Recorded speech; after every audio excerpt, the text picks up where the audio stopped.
Be me. 26 years old, work as a freelance graphic designer from home, making barely enough to survive in this economy. Living in a crappy 2-bedroom apartment in the city because rent is astronomical and I need a roommate to afford basic existence. Previous roommate moved out last month to live with his girlfriend, leaving me scrambling to find someone who isn't a complete psycho. Post ad on Craigslist. Roommate wanted, must be clean, quiet, employed, or have income, no drama. Get like 50 responses, most of them are sketchy as hell, or people asking if I'm okay with their emotional support peacock. One response stands out because it's literally just, I can pay rent on time and I don't talk much. Perfect, I don't want a chatty roommate anyway. Set up a meeting at a local coffee shop to make sure she's not a serial killer. Show up 10 minutes early. Order a coffee. Wait. Girl walks in 15 minutes late wearing an oversized black hoodie that says I hate it here in white letters, sweatpants, and beaten up sneakers. She's got dark circles under her eyes like she hasn't slept in weeks, hair in a messy bun, wearing glasses that are slightly crooked. She looks around nervously, spots me, walks over. You're the roommate guy? Yeah, you must be Riley. She sits down without ordering anything, pulls out her phone immediately and starts scrolling. I'm trying to do the whole interview thing, asking about work and habits and stuff. So what do you do for work? I do data entry from home, she says without looking up from her phone. Cool, what are your hobbies? Existing, barely. This girl has the energy of someone who just gave up on life but is still paying bills out of spite. I ask her about cleaning habits and she says she's neat because she never leaves her room anyway. Red flag, but honestly I'm desperate and she seems harmless. Okay, so rent is due on the 1st, utilities are split, don't touch my food and we're good. Same? I have specific snacks. If you eat them, I will know. She finally looks up from her phone and we make eye contact for exactly 2 seconds before she goes back to scrolling. She moves in the following weekend with like 3 boxes of stuff and a gaming PC that looks more expensive than my car. Her room is immediately transformed into what I can only describe as a cave. Blackout curtains up within an hour. I help her move the last box and she's like, thanks, I'm gonna decompress now, and shuts the door. Don't see her for 3 days. I start to wonder if she's even alive in there. Finally see her emerge at 2 a.m. when I'm getting water. She's wearing the same hoodie, getting hot pockets from the freezer. Oh hey, you're alive. Debatable, she says and shuffles back to her room. This becomes the pattern. I see her maybe once every few days, always at weird hours, always on her phone. One night I'm playing Elden Ring in the living room. It's like 11 p.m. and she emerges from her cave. She stands in the doorway watching me die. To Millennia, for the 15th time. Your dodge timing is trash, she says. Excuse me? You're rolling too early. She's reading your inputs like a book. This girl who I've barely spoken to is suddenly critiquing my gameplay. Okay, expert, you think you can do better? She walks over, sits on the other end of the couch, still clutching her phone. I beat her at level 1 with no summons, try me. Holy crap, she's serious. I hand her the controller, expecting her to get destroyed. She proceeds to perfect dodge like half of Millennia's attacks and gets her to second phase before dying. See, you just have to stop panic rolling. I'm slightly impressed and also feeling called out. You're pretty good at this. I have 500 hours in this game, I have no life. She says it completely deadpan, like she's reading the weather, hands me back the controller and goes back to her phone. What are you always looking at on there anyway? The endless abyss of human stupidity, also known as Twitter.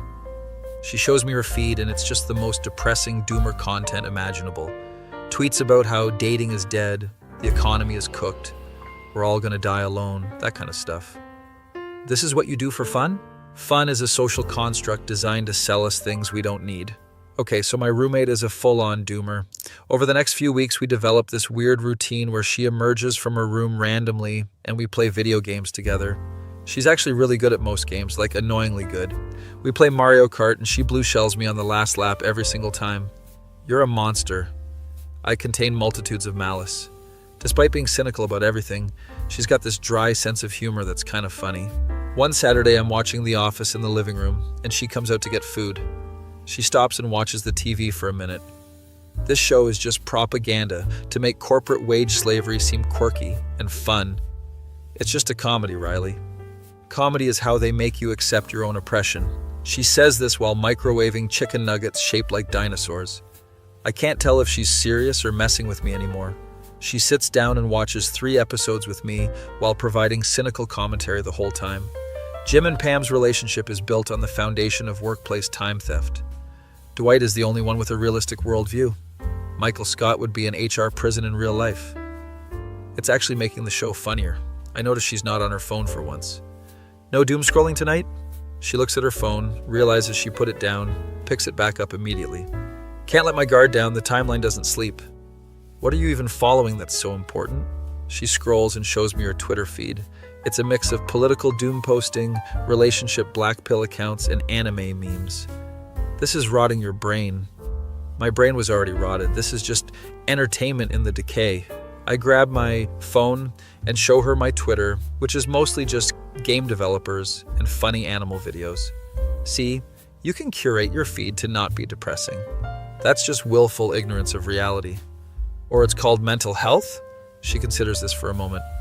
Sounds fake, but okay. Goes back to scrolling her depression feed. A few days later, I'm working on a client project. Some logo design for a startup that will definitely fail. Riley's door opens and she shuffles out looking more tired than usual. Hey, do you have any energy drinks? Yeah, in the fridge. What's up? Been awake for 28 hours, saw the sunrise, had a crisis. Now I'm committing to the all-nighter. Riley, that's not healthy. Nothing about my existence is healthy. I'm built different. She cracks open a Monster Energy and chugs half of it. I notice she's wearing a different hoodie. This one says "Life is Pain" with a little smiley face. Nice hoodie. Thanks. I have 7 hoodies with different variations of existential dread. I rotate them weekly. She's completely serious. Why were you up for 28 hours? Fell into a Wikipedia rabbit hole about the Roman Empire, then watched video essays about why Evangelion is about depression, then got into an argument on Reddit about whether cereal is soup. Is it? Obviously not. Soup requires cooking. This is basic culinary taxonomy. She's getting heated about cereal classification at 3 p.m. on a Wednesday. I kind of love how weird this girl is. She finishes her energy drink and notices my work on the screen. That logo is boring. Wow, thanks for the professional feedback. I'm serious, it looks like every tech startup logo from 2015. You need to make it more chaotic. The client wants minimalist and clean. The client has no vision. You're the artist. Assert dominance. She's giving me a pep talk about graphic design while wearing a hoodie about pain. I actually take her advice and make the logo weirder. Client loves it and pays me extra. I tell Riley and she's like, see, chaos wins. We start hanging out more, which mostly means she sits in the living room on her phone while I work or game. It's comfortable though, like we don't have to talk, just existing in the same space. One evening, my friend Marcus comes over to drop off some equipment he borrowed. Marcus is one of those aggressively positive people, always smiling, always networking, works in sales. He walks in and sees Riley on the couch in her standard hoodie and sweatpants combo, phone in hand. Hey, you must be the roommate. I'm Marcus. Riley looks up slowly, evaluates him with dead eyes. Hello, Marcus from sales, who definitely does cocaine. Marcus laughs nervously. What? No, I'm just naturally energetic. Sure, we believe you, Marcus. She goes back to her phone. Marcus looks at me confused and I just shrug. Don't mind her, she's just like that. She seems intense. You have no idea, man. After Marcus leaves, Riley says, your friend radiates the energy of someone who's never had an original thought. That's mean. Marcus is nice. Nice is what people are when they have no personality. He's a golden retriever in a button-down shirt. I can't even argue because that's actually accurate. Halloween comes around and I'm decorating the apartment a little. Nothing crazy, just some fake cobwebs and a pumpkin. Riley emerges and sees the decorations, celebrating the commercialization of ancient Celtic harvest festivals, I see. It's just fun, Riley. Fun, right? That thing people pretend to have to fill the void. Despite her cynicism, she's wearing cat ears. Nice ears. They came with the hoodie. It was a package deal. I'm not taking them off because they're actually comfortable. She's lying. She definitely bought the cat ears separately. I saw the Amazon box. I'm carving the pumpkin and making a mess. Riley sits down and watches. You're doing it wrong. You need to scoop from the bottom up for better seed extraction. Since when are you a pumpkin expert? I contain multitudes of random knowledge, most of it useless. She takes over the pumpkin carving and actually does a pretty good job. We end up watching horror movies. She provides commentary on how everyone's death is their own fault for making stupid decisions. Why would you go into the basement alone? Why would you split up? Why would you have sex in a cabin in the woods? That's literally asking to die. She's more invested in these movies than I've ever seen her invested in anything. During a quiet part, she says, "This is actually kind of nice." What? Watching people get murdered? No, like hanging out, I guess, whatever this is. It's the most vulnerable thing she's said since moving in. Yeah, it is nice. You're pretty cool, Riley. Don't get weird about it. I'm just stating an objective fact. She goes back to her phone, but I can see a tiny smile. Next day, she's back to her usual self, emerging only for snacks and bathroom breaks. I'm editing photos for another client when I hear her yell from her room, "They nerfed my main!" I go check on her. She's at her gaming PC looking devastated. What happened? New patch dropped. They destroyed my character. She's unplayable now. The devs hate women. She's talking about some fighting game character. Can't you just learn a new character? She looks at me like I suggested she commit a war crime. I've mained her for 3 years. I have muscle memory. I have combos. I have tech. She's genuinely upset and it's kind of adorable. Want me to get you ice cream or something? Ice cream won't fix the fact that the developers are cowards who cave to scrub complaints on Reddit. I get her ice cream anyway. She eats it while glaring at patch notes. This is good ice cream, she admits quietly. Told you? Still mad though. Over the next week, she learns a new character out of pure spite and gets even better. She sends me a clip of her destroying someone online. Sent that to the Reddit scrub who complained about my old main. He blocked me. You're kind of unhinged, Riley. I prefer the term passionate. Thanksgiving rolls around and I ask her what her plans are. Same as every year, microwave a sad meal and watch other people's families fall apart on social media. That's depressing. Just have Thanksgiving with me. I'm cooking. You can cook? I contain multitudes, Riley. She thinks about it. Will there be sweet potato casserole? I can make that happen. Fine, but I'm not being thankful for anything. I'm ideologically opposed to forced gratitude. Thanksgiving Day. I'm actually cooking a decent meal. Turkey, mashed potatoes, the works. Riley emerges from her room in a slightly nicer hoodie that says, "Thanks, I hate it." Festive, I say. I'm trying. She actually helps cook. Turns out she's pretty good at it. Where'd you learn to cook? YouTube videos at 3 a.m. when I can't sleep. I have skills, but no motivation to use them. We sit down to eat, and it's actually really nice. Okay, I'll admit this is better than a microwave meal. Wow, high praise from Riley. Don't let it go to your head. We eat in comfortable silence for a bit. So what are you thankful for? I ask, knowing she'll hate it. I specifically said I wasn't doing this. Come on, one thing. She thinks for a long moment while aggressively eating mashed potatoes. I guess I'm thankful this apartment doesn't suck and you're not a weird creep. That's the nicest thing you've ever said to me. Don't expect it to happen again. I've reached my annual quota for sincerity. After dinner, we watch the Detroit Lions lose like always, and she rants about how football is just gladiatorial combat for modern times. It's literally just a game, Riley. Everything is just a game. Life is just a game. We're all playing and losing. She's had too much sugar. My cousin texts asking how Thanksgiving is going. I send a photo of Riley passed out on the couch in her "Thanks, I hate it" hoodie, surrounded by pie. Cousin responds, "Is that your girlfriend?" I look at Riley. She's snoring slightly. Phone fallen onto her chest. The thought is weird, but not terrible. I delete the message and don't think about it. December hits and Riley becomes even more of a hermit because seasonal depression on top of regular depression is just too much. I convince her to help me put up Christmas lights by bribing her with pizza. This is emotional manipulation. Is it working? Yes, and I hate you for it. We're putting lights on our tiny balcony and she's complaining the whole time. Christmas is just capitalism wearing a Santa hat. Jingle bells is psychological warfare. Mariah Carey is holding us all hostage every December. Despite the complaining, she's carefully arranging the lights to be perfectly even.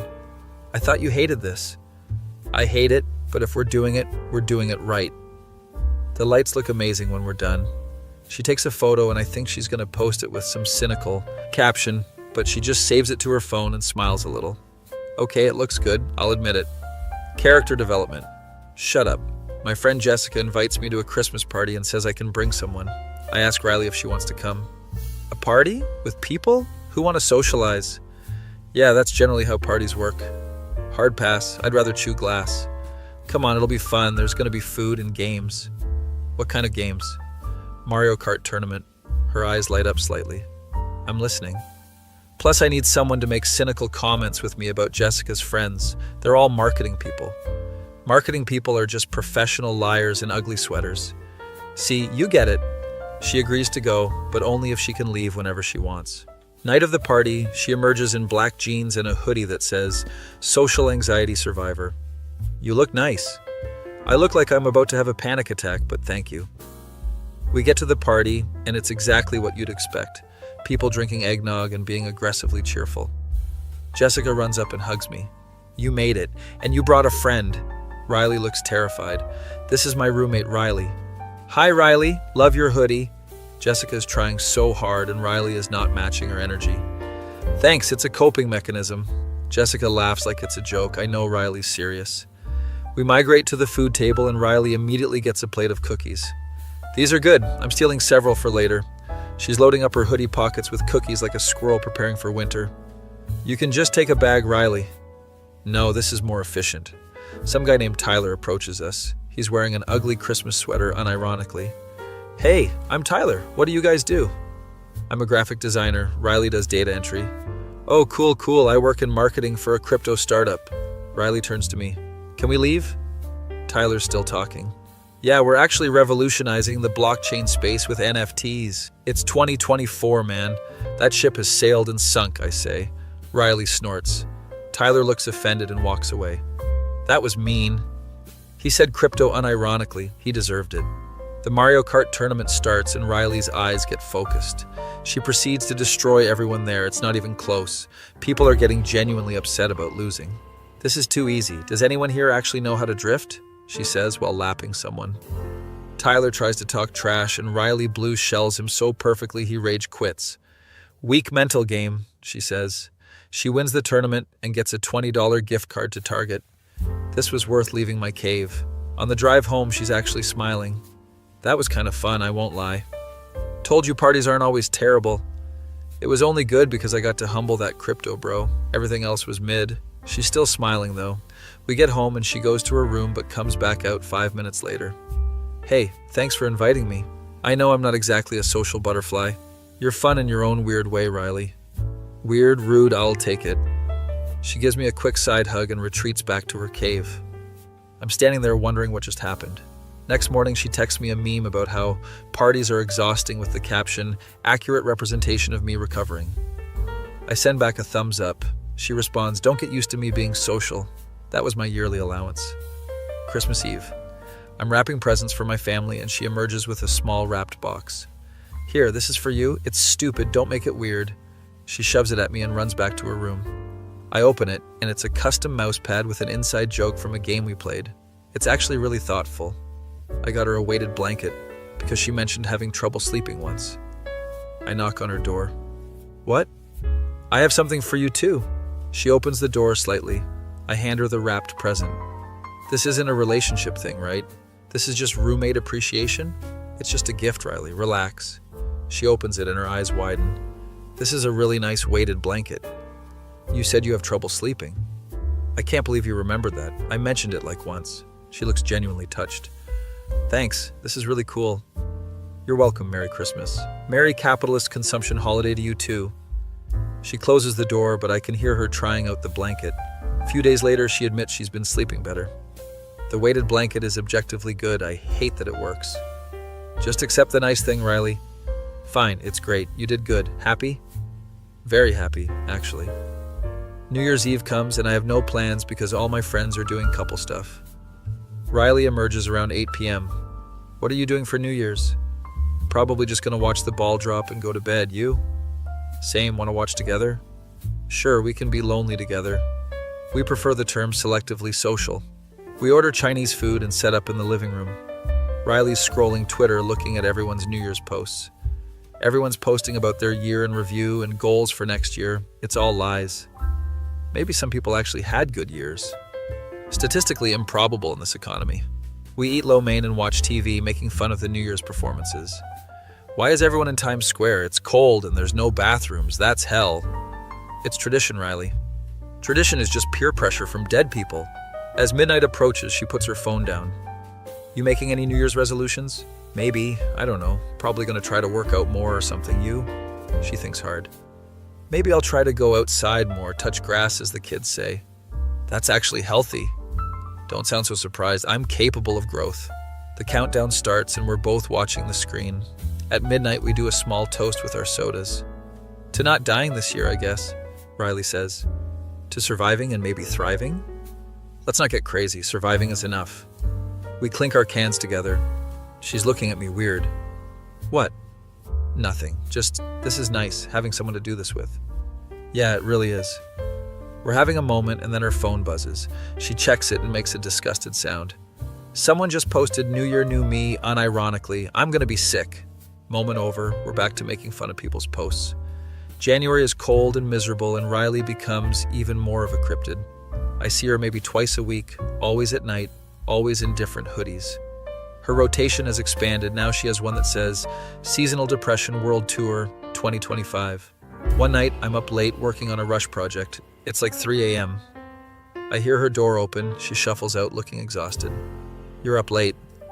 Client needs this by morning. What's your excuse?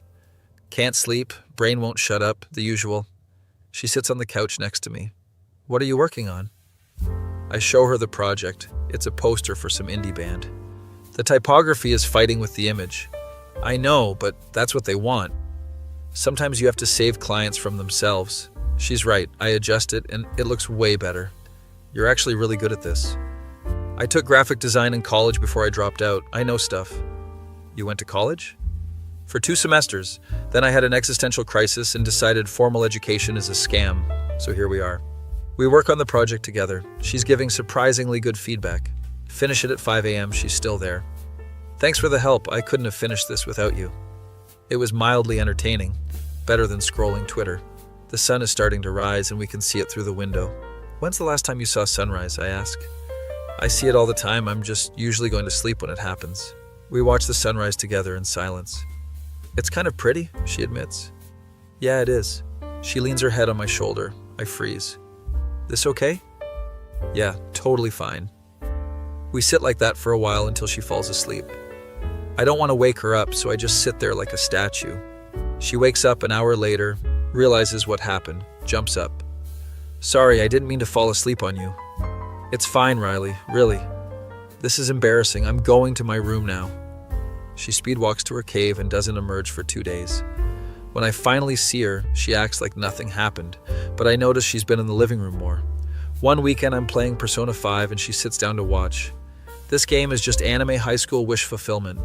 Yes, and it's great. The protagonist is literally a self-insert for lonely people. Your point? She watches me play for 3 hours straight, providing commentary. Makoto is best girl, and I will fight people on this. You have strong opinions about fictional characters. They're more consistent than real people. My friend Derek texts asking if I want to go to a concert next week. I ask Riley if she wants to come. What kind of concert? Indie rock band, pretty chill. Will there be crowds? It's a concert, Riley. Yes, there will be crowds. How big of crowds? Maybe 200 people? She looks physically pained. I'll go, but if I have a panic attack, we're leaving immediately. Deal. Concert night comes and she's dressed in all black like she's going to a funeral. You look like you're mourning someone. I'm mourning my comfort and safety. We get to the venue and it's packed but not terrible.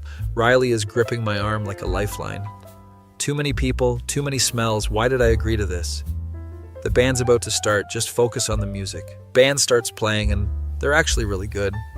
Riley loosens up a bit, starts nodding along. By the 3rd song, she's actually enjoying herself. Okay, this is pretty good. I'll admit it. Some drunk guy bumps into her and she glares at him with the intensity of 1,000 suns. Watch it, buddy. Drunk guy apologizes and stumbles away. I hate drunk people. No spatial awareness. After the concert, we're walking to the car and she's actually energized. That was fun. The music was good. I didn't die. Overall positive experience. Character development part 2. I'm evolving like a Pokemon, but instead of getting stronger, I'm just slightly less anxious. On the drive home, she's on her phone, but she's smiling. What are you looking at? The band's Instagram. They're actually cool. I might buy their album. Who are you and what did you do with Riley? Shut up. I'm allowed to like things. We get home and she lingers by her door. Thanks for dragging me out of my cave occasionally. I think it might be good for me. Anytime, Riley. Don't expect this to become a regular thing, though. She goes to her room but leaves her door slightly open. This is progress. Her door is never open. Valentine's Day approaches and Riley is extra cynical about it. Valentine's Day is a capitalist conspiracy to make single people feel bad and couples waste money. Or people just like expressing affection? Affection should be expressed year-round, not on a designated corporate-approved day. She's ranting while eating heart-shaped chocolates I bought. You know you're eating Valentine's candy, right? She looks at the chocolate, looks at me, keeps eating. I'm allowed to be a hypocrite. I'm scrolling through social media, and everyone's posting about their dates and partners. This is disgusting. Love is just chemicals in your brain tricking you into reproduction.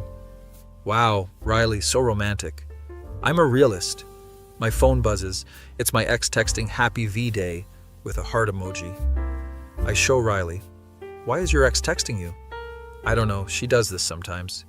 That's manipulative. She's breadcrumbing you. Don't respond. I wasn't going to. Good. You deserve better than someone who only remembers you exist on holidays. She seems genuinely mad on my behalf. Didn't know you cared, Riley. I don't. I just hate when people are jerks. It's the principle. She's lying. She definitely cares. That evening, I order pizza, and we watch horror movies. This is a way better Valentine's Day than pretending to like fancy restaurants. Agreed. This is superior. We're watching some slasher film when Riley says, if we're both still single next year, we should just hang out again. Bold of you to assume we'll both be single. I'm very confident in our ability to remain alone. That's the saddest thing you've ever said. I contain multitudes of sadness. The movie has a kiss scene and it's super awkward. We both pretend to be very interested in our pizza. After the movie, Riley goes to her room but comes back with her laptop. Want to watch something else? Sure. What do you have in mind? She pulls up this obscure anime about a shut-in who has to learn to socialize. This is extremely on brand for you. It's called Representation. We end up watching the whole first season. It's actually pretty good. Somewhere around episode 8, Riley falls asleep again, this time more deliberately leaning on my shoulder. I don't move, just let her sleep. My face when I realize I might actually like my doomer Femcel roommate as more than a friend, but I have no idea how to process this information. Be me. Having a crisis because I might have feelings for my cynical doomer roommate. Spend 3 days overanalyzing every interaction we've had. She fell asleep on my shoulder twice. That has to mean something, right? Or maybe she's just comfortable and I'm reading into it. Decide to do nothing because I'm a coward. Life continues as normal. Riley emerges from her cave at random hours. We play games. She complains about everything. Except now I'm hyper aware of every little thing she does. She laughs at something on her phone and I'm like, what's funny? Like a weirdo. Just a meme about capitalism destroying our souls. Cool, cool, cool. Very normal thing to laugh at.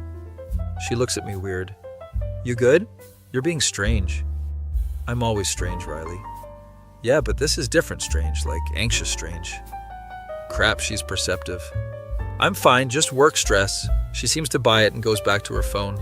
My friend Marcus texts me asking if I want to go to a bar trivia night. I ask Riley if she wants to come because apparently I hate myself. Trivia? With strangers? In a bar? It'll be fun, there's prizes, you're smart, you'd be good at it. She considers this. What kind of prizes? Gift cards? Bragging rights? Bragging rights are worthless, but I do enjoy being smarter than people. She agrees, and I'm both happy and terrified. Trivia night comes, and Marcus brings his new girlfriend, Amanda, who works in marketing for an energy drink company. Amanda is aggressively perky and keeps trying to make conversation with Riley. So Riley, what do you do for fun? I stare into the void, and the void stares back. Amanda laughs nervously. She's joking mostly, I say. I'm really not, though, Riley adds.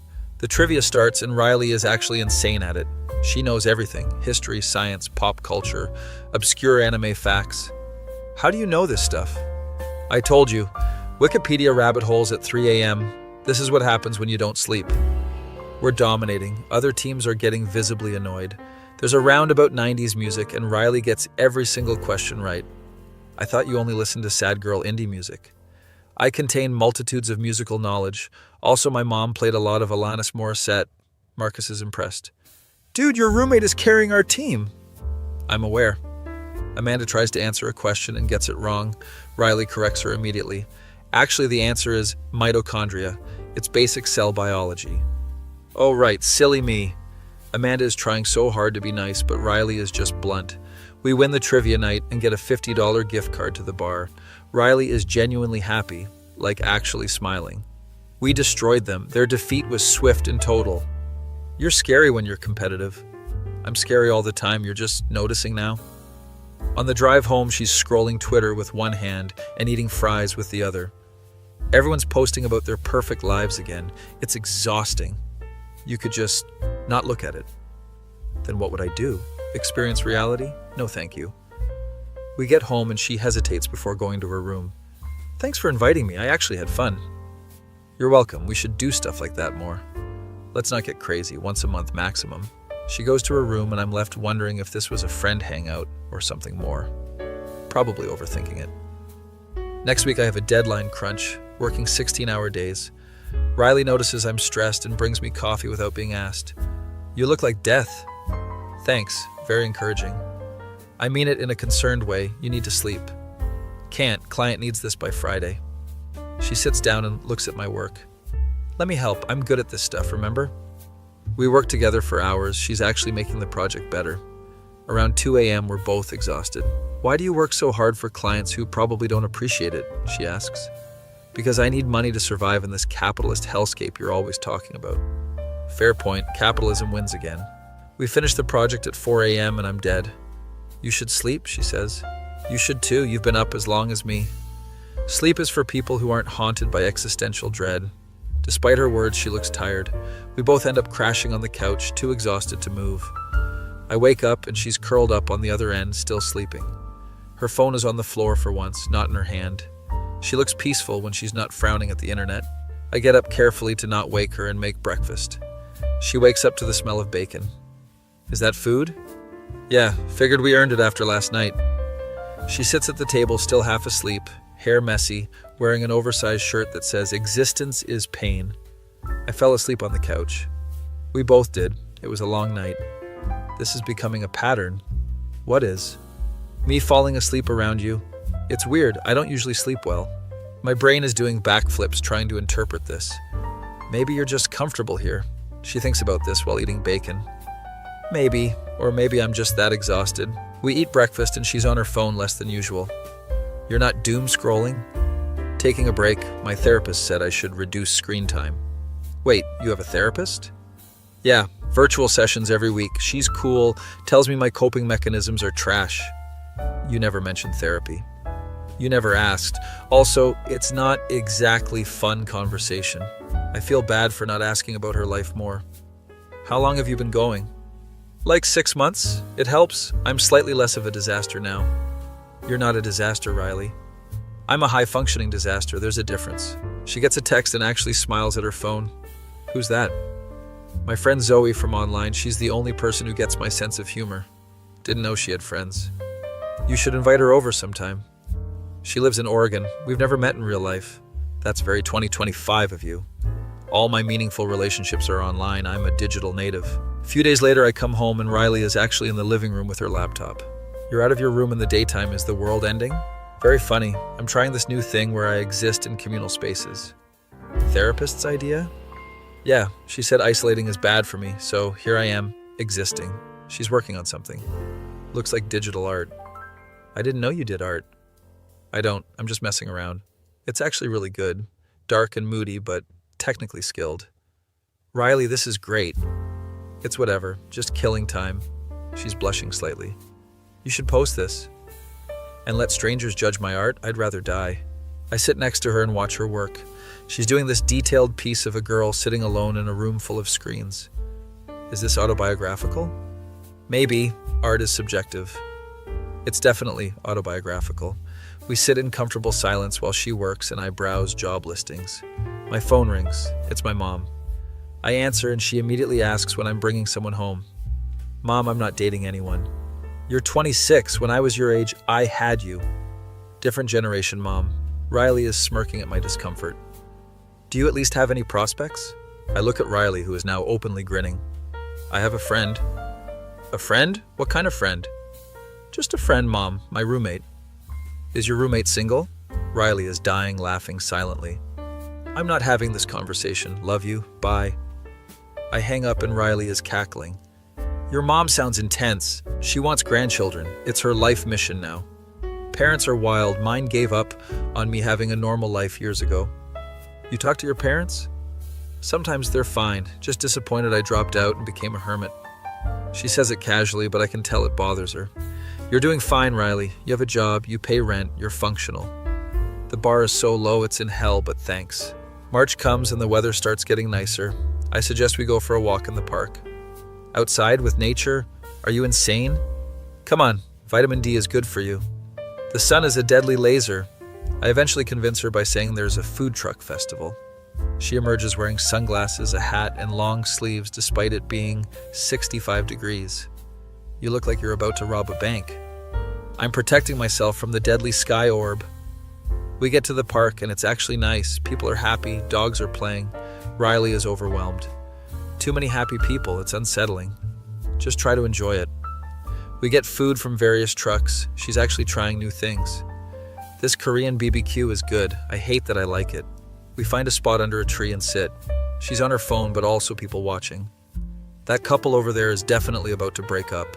Look at their body language. Riley, you can't just diagnose relationships from across the park. Watch. They'll argue within 5 minutes. 3 minutes later, the couple starts arguing.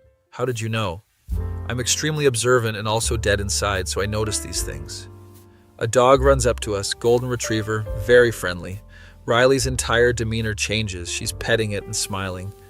Who's a good boy? You're so soft. The owner apologizes and calls the dog back. Riley looks sad. I miss having a dog. You had a dog? Yeah, growing up, his name was Pancake. He was perfect. Pancake is an excellent dog name. He was an excellent dog. I was devastated when he died. She's genuinely emotional. This is the most vulnerable I've seen her. We could get a dog for the apartment. Our lease doesn't allow pets, and also I'd get too attached. You're already attached to everything. You just pretend not to be. She looks at me. That's annoyingly accurate.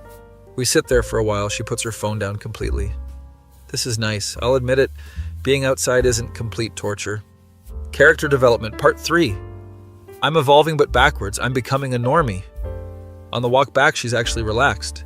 Some guy on a bike almost hits her and she yells, "Watch it, jackass!" Okay, she's still herself. We get home and she doesn't immediately retreat to her room.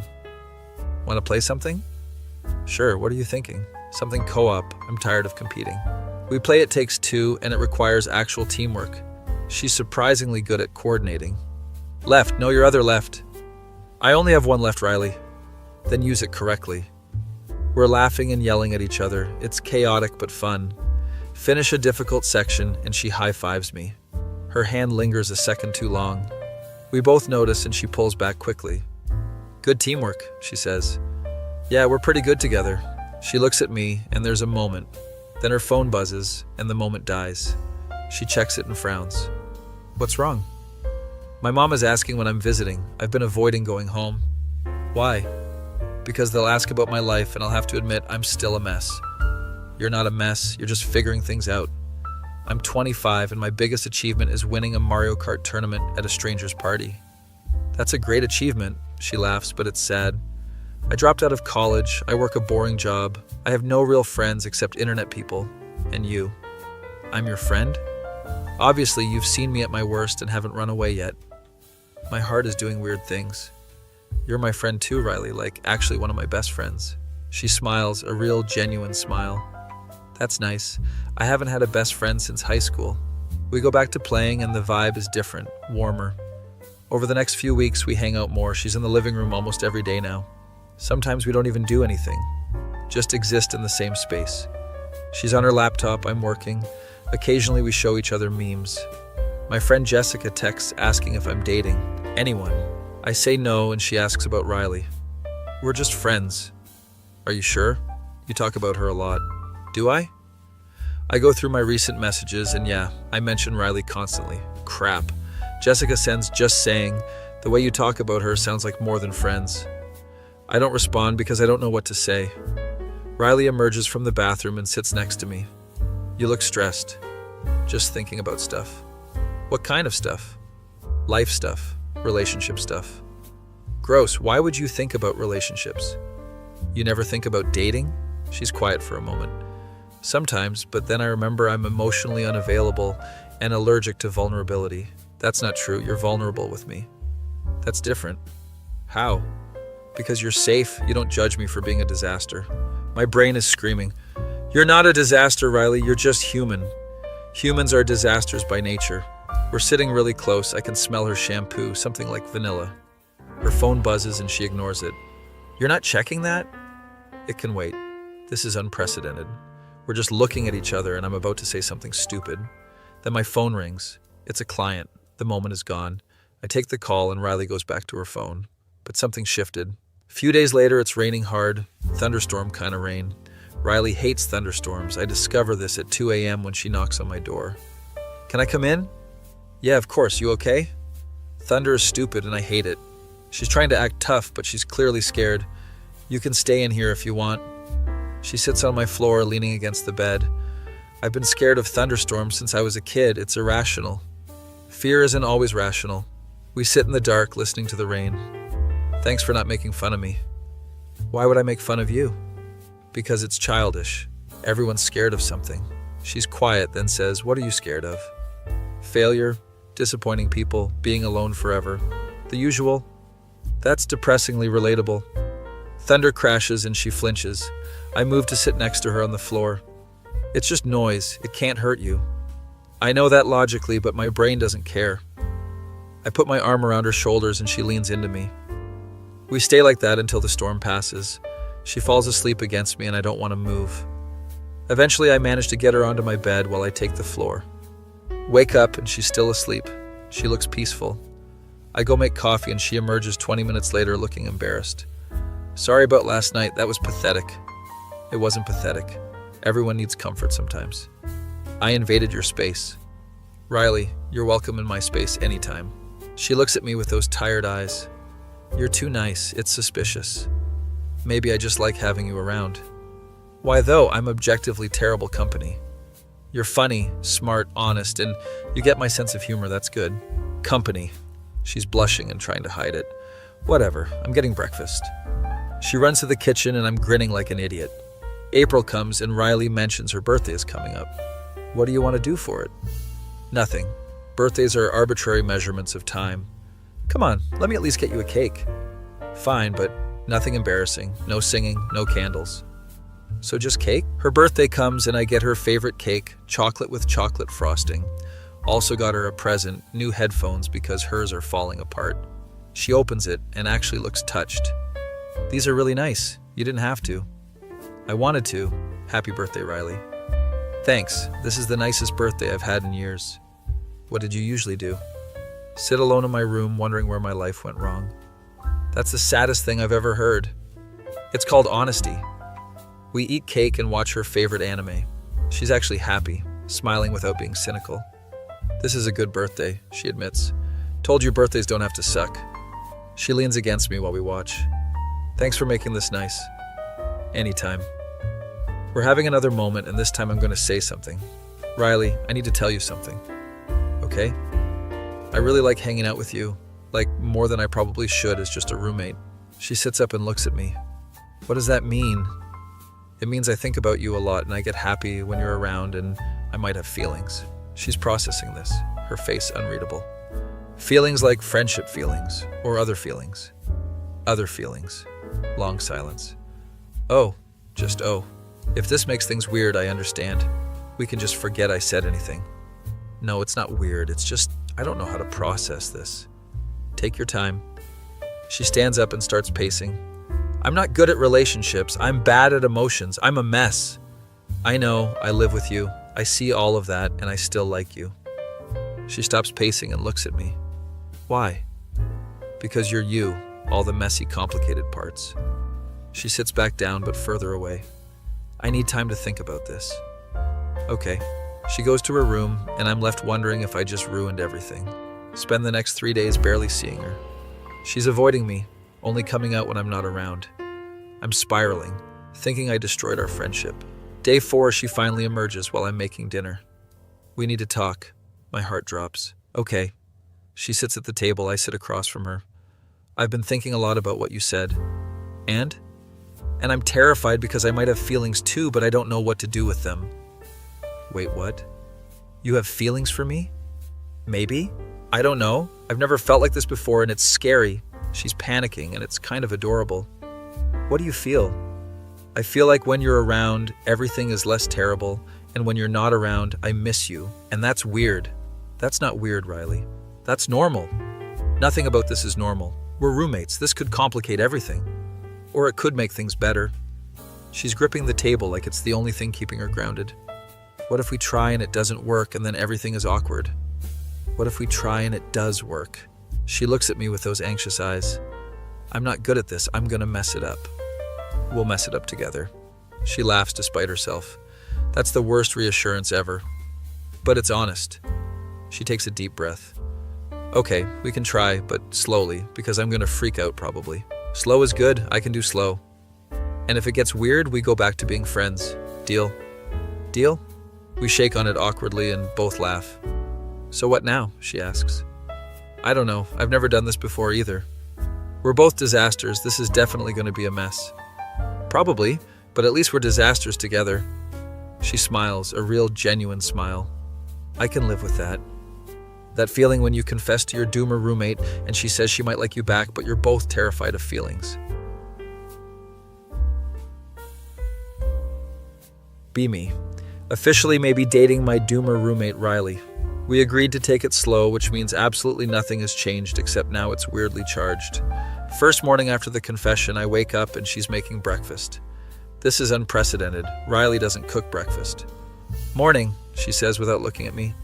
Morning, you're up early. Couldn't sleep, made pancakes, they're probably bad. I try one, they're actually good. These are great. Don't sound so surprised, I'm capable of basic tasks. We eat in awkward silence. Both of us keep glancing at each other, then looking away. This is weird, right? She finally says. Super weird. Okay, good. I thought it was just me. We both relax a little. So what do people do when they're dating? She asks. I don't know. Go on dates, talk, hold hands. Holding hands seems advanced. Let's table that. This girl is afraid of hand-holding. I'm doomed. We decide our first official date should be something low pressure. Settle on getting boba and walking around the mall. The mall is perfect. If it gets awkward, we can just look at stuff, Riley says. Her anxiety is showing. Date day comes and she emerges wearing actual jeans instead of sweatpants. Still has a hoodie though. This one says social battery low. You look nice. I'm wearing pants. That's the extent of my effort.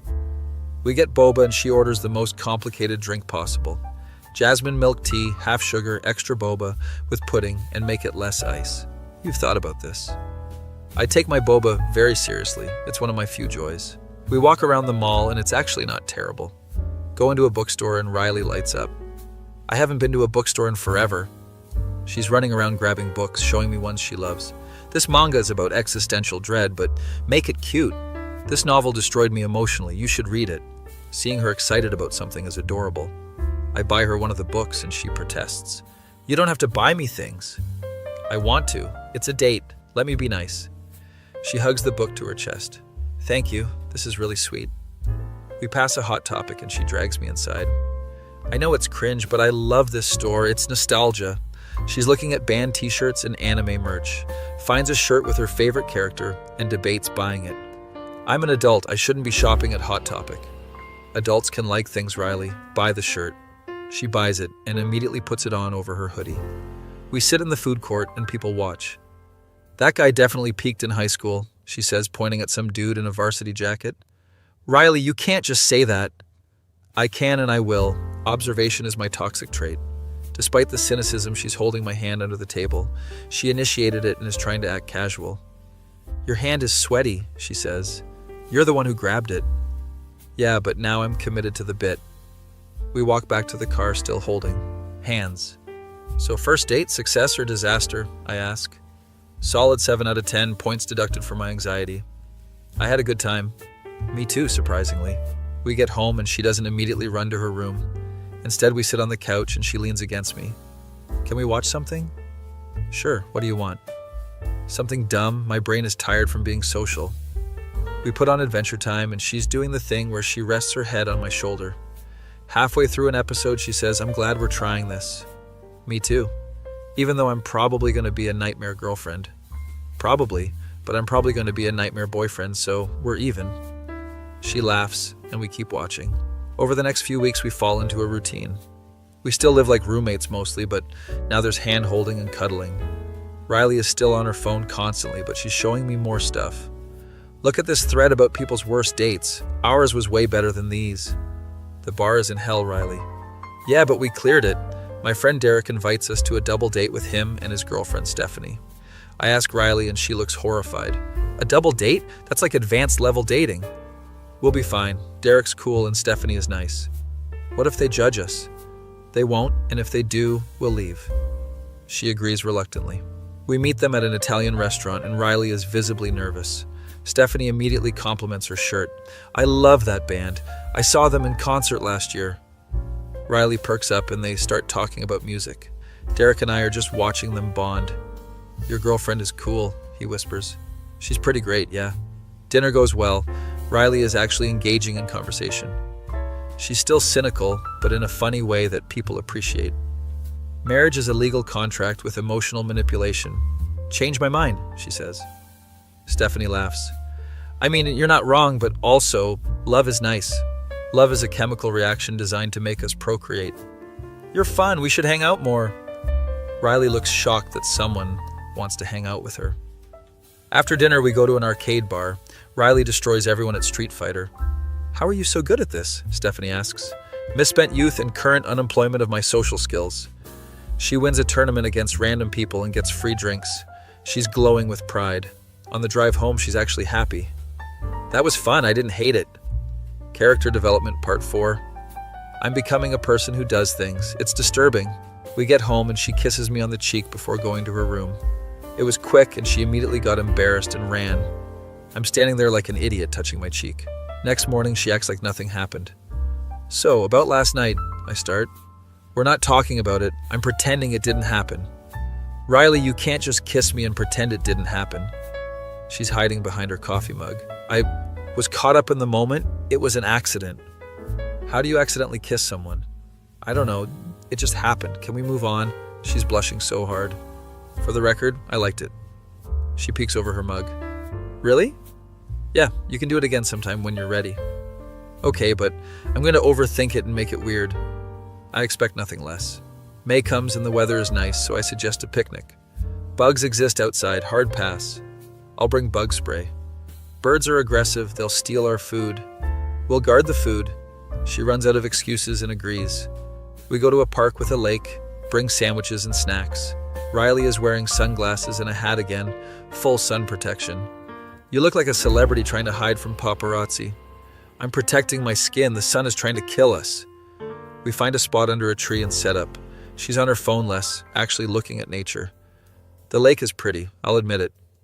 See, outside isn't so bad. A duck waddles up to us and she freezes. What do I do? Just don't feed it, they get aggressive. The duck stares at her, she stares back. This is a standoff, who's gonna win? The duck eventually leaves and she relaxes. I survived a duck encounter, I'm basically a nature expert now. We eat and talk about random stuff. She tells me about her childhood, how she was always anxious and preferred books to people. I had like 2 friends in school and one of them moved away, so then I had 1 friend. What happened to that friend? We grew apart, she got cool and popular, I got weirder and sadder. I was the weird kid too, we would have been friends. We probably would have bonded over hating everyone else. She lies down on the blanket looking up at the trees. This is nice, I'm having a good time. I lie down next to her. Me too. She turns her head to look at me. Thanks for being patient with me. I know I'm difficult. You're worth it. She blushes and looks back at the sky. You're going to make me develop feelings or something. I thought you already had feelings. Yeah, but like more feelings, stronger feelings. It's concerning. I grab her hand and she squeezes it. We lie there for an hour just holding hands and existing. When we get home, she actually kisses me properly. It's quick but intentional. There, now we don't have to be weird about it, she says. We're still going to be weird about it. Oh, absolutely, but at least we got it over with. Things are good for a while. We're finding our rhythm. Then Riley has a bad week. She's in a depressive episode, barely leaving her room. I try to check on her, but she pushes me away. I'm fine, just leave me alone. Riley, you haven't eaten in like 2 days. I'm not hungry. I make her favorite food and leave it outside her door. She texts me later. Thanks for the food. Sorry I'm being terrible. I text back, you're not terrible. Take your time. I'm here if you need me. 3 days into the episode, she finally comes out at 3 a.m. I'm up working and she just sits next to me silently. Bad brain week? I ask. The worst. Everything feels pointless and heavy. Want to talk about it? Not really. Just want to sit here if that's okay. Of course it's okay. We sit in silence. I keep working. She's on her phone but not really looking at it. After an hour, she says, I'm sorry I get like this. You don't have to apologize for your brain being mean to you. I feel like a burden. You're not a burden, Riley. You're a person dealing with hard stuff. She starts crying. Just quiet tears. I put my arm around her and she cries into my shoulder. I hate that you have to see me like this. I want to see all of you, even the hard parts. She cries herself out and then just sits there. Can I sleep in your room tonight? I don't want to be alone. Yeah, of course. We go to my room and she curls up in my bed. I lie down next to her and she immediately latches onto me. Thanks for not leaving when I get like this. I'm not going anywhere. She falls asleep and I just hold her. Next morning, she's still depressed, but slightly better. I'm going to call my therapist today, get an emergency session.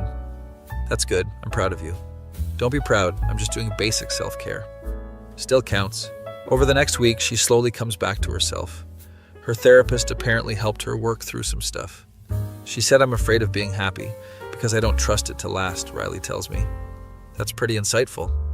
Yeah, I'm working on it, trying to let myself enjoy things. How's that going? Terrifying, but I'm trying. June comes and we've been together for almost 2 months. Riley is still a doomer, but she's my doomer now. My mom calls asking if I'm coming home for the 4th of July. Yeah, I'll be there. Can I bring someone? Who? My girlfriend. Silence. You have a girlfriend? Since when? Like 2 months, Mom.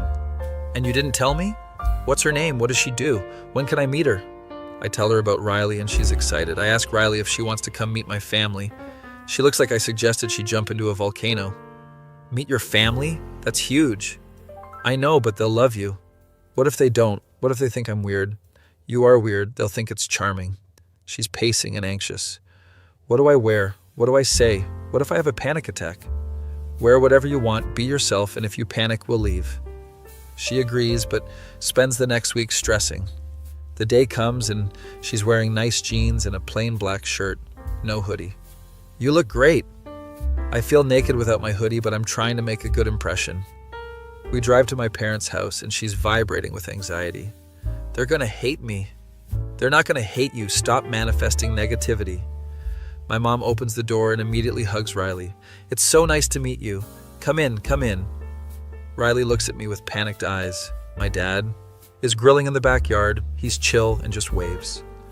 My younger sister Megan is there. She's 21 and immediately clicks with Riley.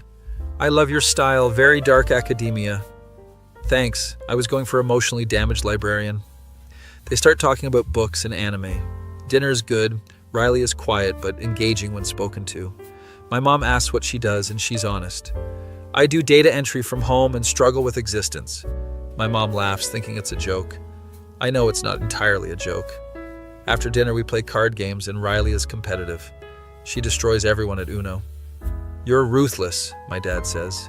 I contain multitudes of strategic thinking. We're leaving and my mom pulls me aside. She's wonderful, a bit odd, but wonderful. Don't mess this up. I won't, Mom. In the car, Riley is relieved. They didn't hate me.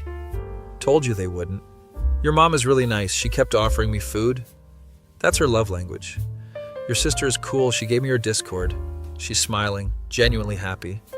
Thanks for bringing me. That was scary, but good. You did great. I'm proud of you. Stop saying you're proud of me. I'm just doing normal people things. Yeah, but they're hard for you, so it counts double. She reaches over and holds my hand while I drive. We get home and she's exhausted from socializing. I need to hibernate for 3 days now. That's fair. You earned it. She goes to her room but comes back an hour later. Can we watch something together? Always. We watch Cowboy Bebop and she quotes every episode. This show shaped my entire personality. I can tell. She falls asleep during the 3rd episode and I carry her to her room. Tuck her in and she mumbles, "Thanks, boyfriend," half asleep. My heart explodes. July is hot and our AC barely works. Riley emerges in shorts and a tank top. I've never seen her show this much skin. Don't look at me, I'm dying of heat. You look nice. I look like a melted person. We spend the day in front of fans eating popsicles. This is miserable. Why do people live in places with weather? Because we're poor and can't afford to move. She's scrolling Twitter and actually laughing. What's funny? People are posting their hot girl summer plans and I'm sitting in my underwear eating a popsicle. This is my hot girl summer. That's a valid hot girl summer. Thank you, I'm doing my best. We decide to go to the community pool to cool off. Riley wears a one-piece swimsuit with a skull on it. Very on brand, I say. I'm nothing if not consistent. The pool is crowded, but we find a spot. She actually swims and seems to enjoy it. Water's good. I take back everything bad I said about outside. Some kids are playing and splashing. One accidentally gets Riley. She's about to be mad, but the kid apologizes. It's fine, just be careful. She's being nice to a child, character development. We float around and she's relaxed. This is nice. We should do this more. Going outside? Yeah. Guess occasionally in small doses. On the way home, she falls asleep in the car. She's tired from sun and swimming. I carry her inside and she wakes up. Did you just carry me? You were asleep? I wasn't going to wake you. She looks at me with soft eyes. You're really sweet. It's disgusting. Love you too, Riley. Wait, I just said love. We both freeze. Did you just say love? She asks. Maybe? Do you mean it? Yeah, I think I do. She's processing, her face going through like 12 emotions. Wow, that's big. Too big, I can take it back. No, don't take it back. She's panicking, but in a good way. I think I might love you too, but I'm scared to say it. You don't have to say it yet, no pressure. She takes a deep breath. No, I want to, I love you too. There, I said it. It's terrifying. I kiss her, and she kisses back. It's the best kiss we've had, feels real and right. We're really doing this, huh? She says. Yeah, we really are. Okay, cool. I'm gonna go freak out in my room now. She runs to her cave, and I'm left grinning like an idiot. She texts me 5 minutes later. I love you is crazy. I can't believe I said that. I text back, I can't believe you said it either, but I'm glad you did. I'm never saying it again. That was my yearly quota. We'll see about that. August comes and we've been together almost 4 months. Riley is less online, phone's still there, but she's present more. We're playing video games and she pauses. I've been thinking. Dangerous. Shut up, I'm being serious. She looks nervous. I want to go back to school, finish my degree. Really? That's huge. Yeah, I've been talking to my therapist about it. I think I'm ready. I'm so proud of you. You're always proud of me. Raise your standards. Despite the joke, she's smiling. She applies to online programs and gets accepted. Starts classes in the fall. She's nervous but determined. What if I fail? Then you try again, but you won't fail. How do you know? Because you're smart and stubborn. She studies hard. I help her when I can. Watching her work towards something is amazing. She's still depressed sometimes, still anxious, still a doomer. But she's trying and growing. One night we're on the couch and she's actually reading a physical book instead of scrolling. Who are you and what did you do with Riley? I'm evolving, it's concerning. She puts the book down and looks at me. Thanks for putting up with me. I'm not putting up with you, I'm choosing you. That's even weirder. She cuddles up next to me. I love you there, I said it again. That's 2 times this year. I love you too. We're disgustingly cute, I hate it. No, you don't. No, I don't. We sit there, just existing together. My phone buzzes. It's Marcus asking how things are going with Riley. I send him a photo of us on the couch. She's reading. I'm on my laptop, her feet in my lap. He responds, "You guys are goals." I show Riley and she scoffs. Goals is such a cringe word. But are we though? She thinks about it. Maybe, in our own weird, dysfunctional way. I'll take it. September comes and we've been together 6 months. Riley suggests we should do something to celebrate. Like what?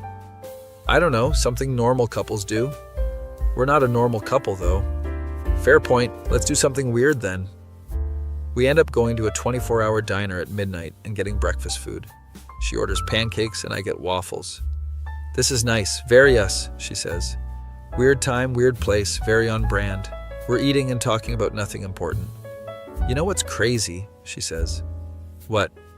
6 months ago, I was a hermit who hated everything, and now I'm sitting in a diner at midnight with my boyfriend talking about waffles. Character development part 5. I've evolved so much, it's exhausting. Despite the joke, she looks happy, genuinely content. I'm glad you're my roommate, I say. I'm glad you're my boyfriend roommate. We finish eating and drive home. She holds my hand the whole way. When we get home, she doesn't go to her room. Stays with me, we fall asleep on the couch watching TV. Wake up tangled together, sun streaming through the windows. She's already awake, scrolling her phone, but not the doomer content. It's cute animal videos. You're watching wholesome content? I'm trying exposure therapy for positivity. My therapist suggested it. How's it going? It's aggressively cheerful, but kinda nice. She shows me a video of a cat hugging a dog. That's adorable. I know, right? I'm becoming soft. It's terrible. She cuddles back into me. But also kind of great. We lie there for another hour, just existing. My phone rings. It's Jessica, inviting us to her wedding. Riley panics. A wedding? That's so much social interaction. We don't have to go. No, we should go. I'm trying to be a person who does things. Wedding day comes and Riley wears a dress. An actual dress, black obviously, but still a dress. You look beautiful. I look uncomfortable, but thank you. The wedding is nice. Riley only has one small panic attack. We step outside, she breathes, we go back in. At the reception, she actually dances with me. I can't believe I'm dancing at a wedding. Me neither. This is wild. We're becoming functional adults. It's horrifying. She's laughing and spinning and actually having fun.